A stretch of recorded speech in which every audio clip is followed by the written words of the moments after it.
आजकल जैसे जैसे हम डिजिटली आगे बढ़ रहे हैं, हर फील्ड में नई तकनीक आती जा रही है, जिससे बहुत लोगों को बहुत कन्वीनियंस भी हुई है। अपराधियों को भी अपराध करने के नए नए डिजिटल तरीके मिल गए हैं। अब अपराधी भी दूर बैठे कहीं से भी किसी को भी अपना शिकार बना लेते हैं। जिन लोगों को हो रहे ऑनलाइन स्कैम के बारे में कम पता है, मुमकिन है कि आप अपने घर में ही अरेस्ट हो जाएं। कोई भी पुलिस अधिकारी आपके घर पर दस्तक नहीं देगा, सिर्फ एक फोन कॉल आएगी और आप एलिजिबली डिजिटली रूप से अरेस्ट कर लिए जाएंगे। इसके बाद आप उस वीडियो कॉल के सामने से हिल भी नहीं पाएंगे, तब तक जब तक आपको लाखों करोड़ों का चूना न लग जाए। सामने वाला इतना यकीनी होता है, इतना फुल प्रॉफ होता है, एक सेकंड के लिए भी आपको यकीन नहीं होता कि आप किसी दलदल में उतरते जा रहे हैं। आए दिन स्कैमर्स नए नए तरीके खोज रहे हैं जिससे लोगों से पैसे लूटा जाए, उनकी हार्ड वर्क से कमाई गए धन को लूटा जाए।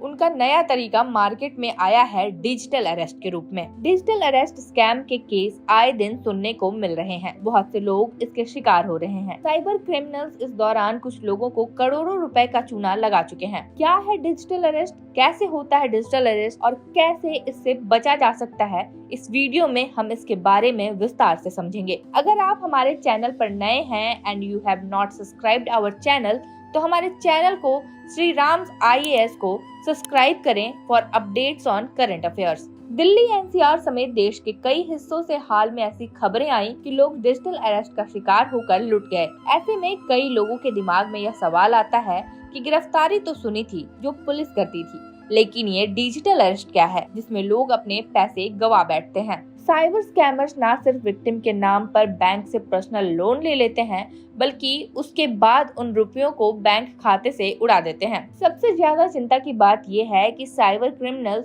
लोगों को धोखा देने और उनसे पैसे चुराने के लिए कॉम्प्लेक्स जाल बुन रहे हैं, धमका रहे हैं, उन्हें इमोशनली इतना थका रहे हैं कि पीड़ित डर के मारे पैसे ट्रांसफर करने लगे हैं। ऐसा ही एक ऑनलाइन घोटाला है जिसमें लोगों को धमकाया जा रहा है, वह है डिजिटल अरेस्ट। डिजिटल अरेस्ट में साइबर ठग द्वारा पीड़ित को फोन कर बताया जाता है कि उसके नाम कोई शिकायत दर्ज हुई है। झूठे मामले को लेकर पीड़ित को पहले काफी डराया जाता है, जिससे वह घबरा जाता है। इसके बाद उन्हें घर से बाहर निकलने से मना कर दिया जाता है और उनसे मुंह मांगी फिरौती वसूलनी होती है। ये फर्जी ऑफिसर बनकर आपको कई दिन तक डराते रहेंगे और आपसे लगातार कांटेक्ट में बने रहेंगे। आपको तरह तरह से डराएंगे, कार्यवाही की धमकी देंगे। इसके बाद फर्जी जज से या फिर एजेंसी से सेटिंग करवाने की बात करेंगे। दिस मीन्स ये आपको इस सिचुएशन से निकालने का रास्ता भी बताएंगे और उसके बदले आपसे लाखों करोड़ों रुपए वसूल लेंगे। ऐसे कई तरीके हैं जिससे ये साइबर क्रिमिनल्स आपके जीवन भर की कमाई को चुटकियों में खा जाते हैं। साइबर ठग डिजिटल अरेस्ट करके आपकी बैंक अकाउंट की डिटेल्स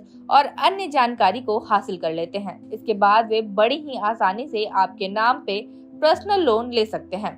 इस दौरान वे आपसे मोबाइल स्क्रीन शेयरिंग भी करवा सकते हैं, जिसके बाद वे आपके मोबाइल पर होने वाली हर एक एक्टिविटी को आसानी से देख सकते हैं। आपको बता दें, पुलिस या CBI का दावा करने वाली ये एजेंसियां झूठी होती हैं। स्क्रीन शेयरिंग के दौरान अगर आपके पास बैंक की तरफ से OTP आदि आता है, तो स्क्रीन शेयरिंग की वजह से वे आपका OTP एक्सेस भी कर सकते हैं। एक आकलन के मुताबिक पिछले 4 माह में करीब 400 करोड़ रुपए ठगे जा चुके हैं। ताज्जुब ये है कि इसमें जो शिकार बने हैं उनमें डॉक्टर, सॉफ्टवेयर इंजीनियर और IIT प्रोफेसर जैसे उच्च शिक्षित लोग शामिल हैं। यूपी, मध्य प्रदेश, राजस्थान, महाराष्ट्र, हरियाणा समेत देश के कई राज्यों में ऐसे केस लगभग हर रोज आ रहे हैं। जिन लोगों को ठगी का शिकार बनाया जाता है, उनके पैन कार्ड, आधार कार्ड समेत कई अन्य डेटा को गैर कानूनी तरीके से इकट्ठा किया जाता है। उनके खाते से पैसे ट्रांसफर कराए जाते हैं। लोगों को इस बात का ध्यान रखना चाहिए कि कोई भी सरकारी एजेंसी ऑनलाइन तरीके से पूछताछ नहीं करती है। सरकारी एजेंसी सिर्फ फिजिकल तरीके से पूछताछ करती है। अभी हाल ही में दिल्ली पुलिस ने सैफ हैदर नाम के एक साइबर ठग को गिरफ्तार किया है। सैफ हैदर चीन और ताइवान के लोगों के साथ मिलकर देश में ठगी का कारोबार चला रहा था। बकायदा 4 शहरों में इसके डार्क रूम बने हुए थे, जहां से डिजिटल अरेस्ट से लेकर साइबर ठगी का पूरा खेल खेला जा रहा था। एक दूसरी घटना में साइबर अपराधियों ने दिल्ली क्राइम ब्रांच के अफसर बनकर इंदिरा नगर निवासी सेवानिवृत्त महिला प्रोफेसर को 48 घंटे तक डिजिटल अरेस्ट रखा। मनी लॉन्ड्रिंग, ड्रग्स की तस्करी में केस होने की बात कहकर डराया और जेल भेजने की धमकी दी। इसे बचने का हवाला देकर कुल 55 लाख रुपए वसूल लिए। ठगी की जानकारी पर पीड़िता ने साइबर क्राइम थाने में FIR दर्ज कराई। डिजिटल हाउस अरेस्ट से बचने के 3 तरीके। अनजान नंबरों से आई वीडियो कॉल से अगर ठगी का अंदेशा हो तो नंबर ब्लॉक करके साइबर अपराध निरोधक सेल को सूचित करें। अपने फोन, लैपटॉप और डेस्कटॉप के पासवर्ड व सॉफ्टवेयर अपडेट रखें।